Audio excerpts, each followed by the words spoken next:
It's pretty incredible to think that just 2 years ago, Sri Lanka was on the verge of a complete economic collapse. But today, it's being called a remarkable turnaround story.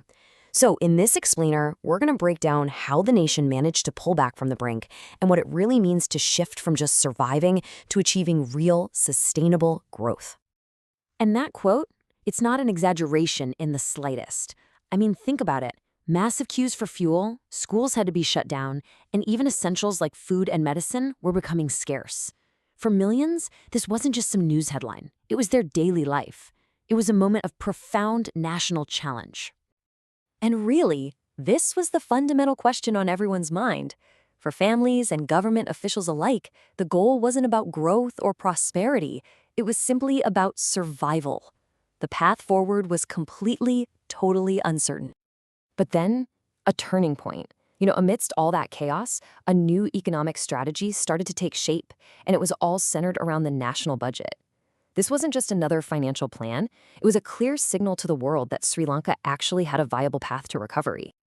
Okay, this right here is probably the single most important milestone in the whole recovery.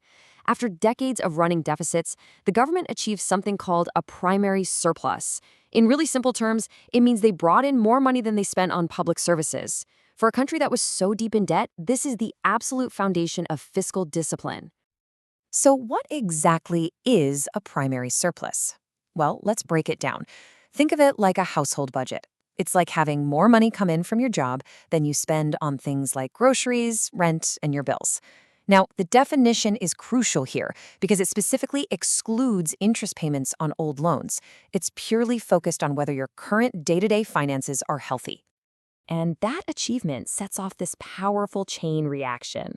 See, when the government has a surplus, it doesn't need to borrow as much money from banks. That reduces the overall demand for money, which in turn allows interest rates to start coming down. And the final step? Well, loans become more affordable for everybody, from small businesses trying to grow to families needing a mortgage. Okay, so that's the theory. But did it actually work in the real world? Let's take a look at the results and compare the situation then versus now. This table really tells a powerful story. I mean, just look at the contrast. 2 years ago, inflation was completely out of control, making everyday life unaffordable. Today, it's down. Foreign reserves, which are critical for paying for imports, were basically depleted. Today, they're back up. And the national debt, once this totally unsustainable burden, is now nearly restructured. The progress is it's clear and it's measurable. So, to put it simply, these are really the 3 big victories that formed the foundation of the recovery: taming inflation, rebuilding those foreign reserves, and restructuring the debt. And these aren't just abstract economic wins, they're the pillars that helped restore a sense of normalcy to the country. But beyond all the charts and the numbers, why does this stability truly matter? What's the real-world impact of this turnaround? That's what we're going to get into next, connecting all this economic data back to the lives of people and the decisions of investors. The impact of this newfound stability is felt pretty much across the board. For businesses, it means they can finally get an affordable loan to expand and hire people. For families, it could be the difference in being able to secure a loan for a new home.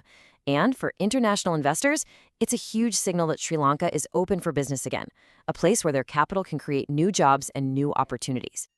And this quote just captures that shift in global perception perfectly. The crisis, that was the economic equivalent of being in the ICU. Achieving stability is the signal that the patient isn't just surviving anymore, but is actually ready to leave the hospital. It really is a green light for confidence and for investment. So this brings us to the final and maybe the most important part of this story. The journey isn't just about financial metrics. It's about moving from a mindset of just trying to survive to one of sustainable growth. And to do that, you have to rebuild the very foundation of trust. Think about it. After a crisis that shook the entire country to its core, confidence is just shattered. And that's why the next chapter for Sri Lanka is less about the financial data and more about rebuilding faith. Faith in the government, faith in the economy, and faith in the nation's future. Now, this trust is multifaceted. It means restoring trust in the currency, the Sri Lankan rupee, so that its value is stable. It means building trust in government policy so that people and investors believe the path forward is consistent and reliable. And finally, it's about rebuilding trust in ourselves, a national self-confidence that the country can, in fact, overcome challenges and build a prosperous future.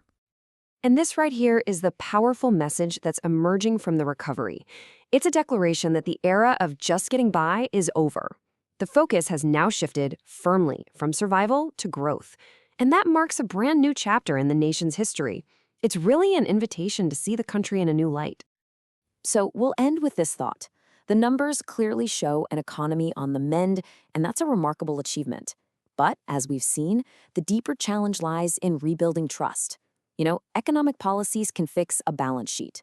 But what does it take to restore faith among citizens and investors for the long haul? Well, that's the question that's going to define Sri Lanka's next chapter. Thanks for watching.